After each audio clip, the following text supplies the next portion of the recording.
জমি রেজিস্ট্রেশনের বিরুদ্ধে গুরুতর অভিযোগ তুলে সম্প্রতি এক আবেদন পেশ করা হয়েছে জিরানিয়া সাব রেজিস্ট্রার অফিসে। ঘটনা ভোজ্জংনগর থানার অন্তর্গত পশ্চিম নোয়াবাদী লালমাটিয়া।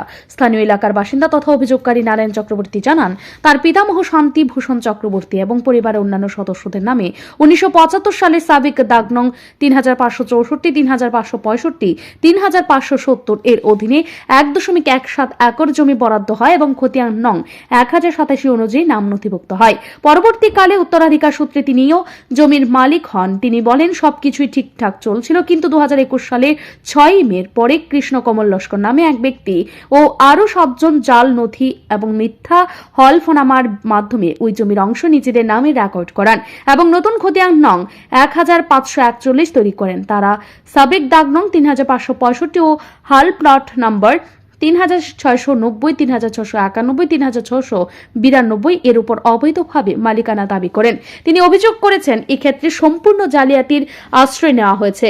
এই বিষয়টি তিনি জিরানিয়া এসডিএম জেলাশাসক অফিস ও থানায় জানিয়ে কোনো সুফল পাননি। অতি সম্প্রতি এসডিএম এর কাছে লিখিত অভিযোগ তিনি জানিয়েছিলেন, কিন্তু কোনো সাড়া শব্দ পাচ্ছেন না। কেন এই অবস্থা সেটা বুঝতে পারছেন না তিনি। নারায়ণ চক্রবর্তী এবং জয়দীপ চক্রবর্তী বাধ্য হয়ে গণমাধ্যমের সামনে তাদের নানান আশঙ্কার কথা তুলে ধরেন। আমি নারায়ণ চক্রবর্তী, আমার বাবার নাম পিতা শান্তি ভূষণ চক্রবর্তী, পশ্চিম নদী গ্রাম আর লালবাটি আমার পাড়া। আমাদের পিতৃ সম্পত্তি এই 3টা জায়গা 76, 90, 91, 92। এই 3টা জায়গায় আমাদের এখানে 14.5 29 শতক জায়গা জোর কইরা কৃষ্ণকমল লস্কর সে আমার থেকে জোর কইরা এটা 2 নম্বরের কাগজপত্র কইরা চালিত করে লিয়েছে। এবং শুধু তা না, শুধু পরবর্তী সময় আমার বাড়ি ঘরে বহুতবার আক্রমণ করছে। আমি থানা তো আমি জানাইছি, এসডিএম অফিসে জানাইছি এবং এই ডিএম অফিসে জানাইছি এবং তার কাগজপত্র বাই করছে। এই যে শুনলাম, আমি প্রথমে আমি আরটিআই করছিলাম জিরানিয়া এসডিএম অফিসে। আরটিআই মূলে আমার একটা ডিড নম্বর দিছে। এই ডিড নম্বর মূলে আমি 1983 সনের দলিল করছে কইয়া আমি পরবর্তী সময়ে আমি সদর সাব রেজিস্ট্রি হয়েছে। আমি তদন্ত মানে বাই করছি আমি যে এই দাগ নম্বরে কোনো জায়গা তার নামে কোনো জায়গা আসেই না। দেখলাম যে তার নামে কোনো রকম জায়গা নাই, এটা অন্য জায়গাটা একজনের নামে।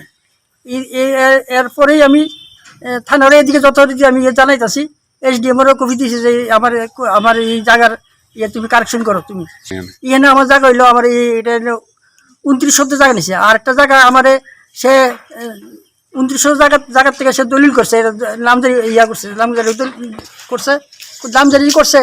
সে নামজারি নোটিশে দেওয়া যায় একই মোবাইল নম্বরে এই সেই নামজারি করাইছে। এবং এখানে আমরা তো পিতৃ সম্পত্তি বলতে আমাদের এখানে কাকারও আছে, আমার জেঠারও ছিল, এই যারা তো বাইরে ছিল বিনাল চক্রবর্তী, তাই মারা গেছে। এর পরবর্তী সময়েও হের নামে এইটা নোটিশে আনছে।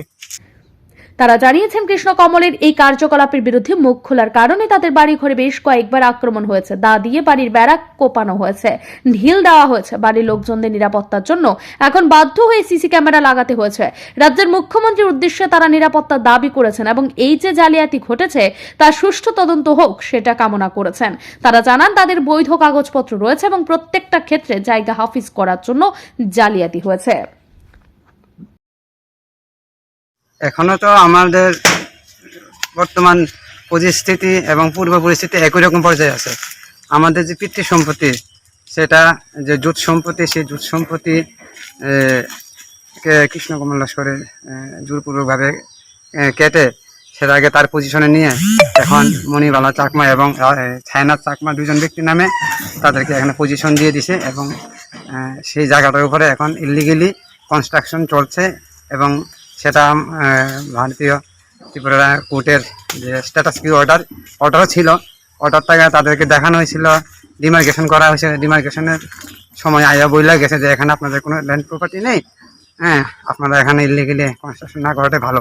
কিন্তু তারপরেও তারা কাদের পরামর্শক্রমে ইলিগেলি এইভাবে কনস্ট্রাকশন করছে, তার জন্য আমরা মাননীয় ত্রিপুরা রাজ্যের মুখ্যমন্ত্রী ডক্টর মানিক সাহা মহোদয়ের কাছে বিনীত প্রার্থনা, উনি যত দ্রুত সম্ভব আমাদের পিতৃ সম্পত্তি ফিরিয়ে দেওয়ার জন্য। উল্লেখ্য, একই অভিযুক্তের বিরুদ্ধে সাম্প্রতিককালে একই থানা এলাকার রাজারবানের বেশ কয়েকটি পরিবার জমি জবরদখল সংক্রান্ত এবং জমির কাগজ জালিয়াতি সংক্রান্ত অভিযোগ রয়েছে। তবে এই জমি মাফিয়ার বিরুদ্ধে মুখ্যমন্ত্রী কি পদক্ষেপ গ্রহণ করে সেটাই দেখার। ব্যুরো রিপোর্ট, ঋদ্ধি নেটওয়ার্ক।